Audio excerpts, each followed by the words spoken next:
was talking about these James Harden comparisons to Luka Doncic. Now, I wonder how many Tolos immediately get offended by that, because James Harden is a very disliked basketball player. Has been. I've been defending James Harden for years. I didn't think Charles Barkley was crazy at all when he said that James Harden might be the most unstoppable offensive player in the history of basketball. I think he can be in that conversation. I don't know if I'd put him at number one, but to be in that conversation with prime James Harden from Houston, well, Brad Townsend has a headline, how Mavs star Luka Doncic reminds Harden of 2018 West Finals matchup versus Houston and James Harden. First off, I'll ask you, is it a slight?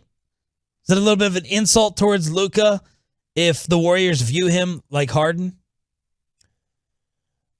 No. James Harden's been an MVP in this league, right? Did I miss something? Yeah, Pat Beverly said he should have won 3 in a row. Yeah, I mean, I don't think it's an insult. James Harden's one of the better offensive players of our generation. So I don't think it's an insult to compare his offensive game to James Harden. You're trying to stop a guy who could drop 40 on you. Yeah. How is that insulting? Yeah, I think it's a near perfect comparison. Bassett called and brought up a LeBron point, and I was like, are you taking this as an insult? You want me to change my comparison from Harden to LeBron? And he made a bigger point, which was a good one I'll get to in a second. But from body style to controlling the ball to scoring, step back, and passing, I mean, it might be the perfect current comparison. It might be Luka. If I asked you who Luka's comp was, would you say more LeBron James or Harden? And is there another player I'm missing? This is why the truckbreak.com text line is so great. It's got to be hard to better comp than LeBron to me, just because Luka doesn't have the same athleticism. Yeah, the same speed, high-flying game as LeBron. They play a totally different style. Now, their passing is amazing both together.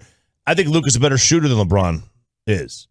I think the Harden comparison is better. I agree. There's no perfect comp. But I think Harden, if you're going to ask me between Harden and LeBron, LeBron's athleticism, he has that element to his game. And it's not saying Luka's not athletic, but he's more closer to in the prime James Harden athletic than he is LeBron. LeBron in his prime does not have a physical equal. Doesn't have it. Agreed. And I'm sorry. That includes NFL players. He doesn't have a physical equal in his prime. In his prime is the greatest athlete I've ever seen. And then you have to take into account the rest of the team that was that's where my mind goes. I'm like, who was surrounding Harden and who's surrounding Luka? I'm kind of looking at that 2018 roster. Harden, Trevor Ariza. Was Chris Paul on that 2018 team? Eric Gordon, PJ Tucker, Clint Capella, Ryan Anderson, Joe Johnson is on here.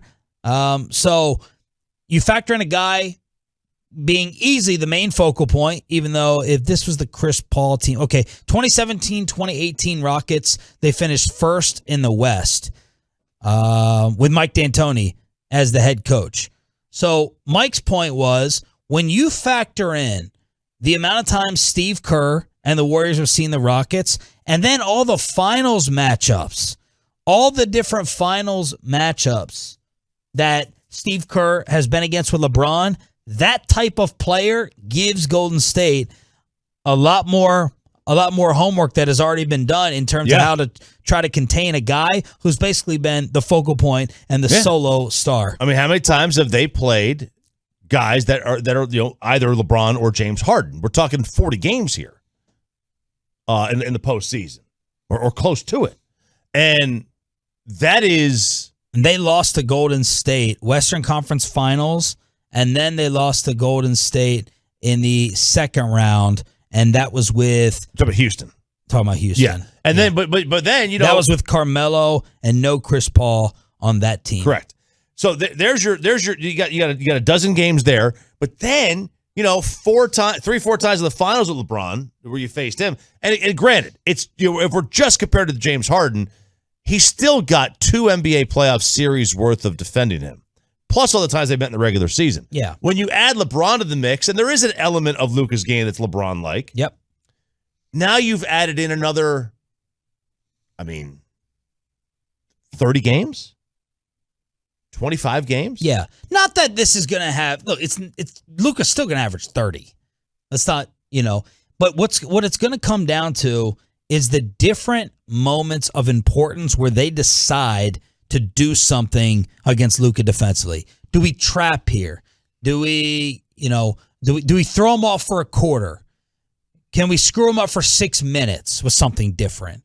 Can we show him something? Can we throw a defender at him? That's where series are decided. The other night was decided by the third quarter.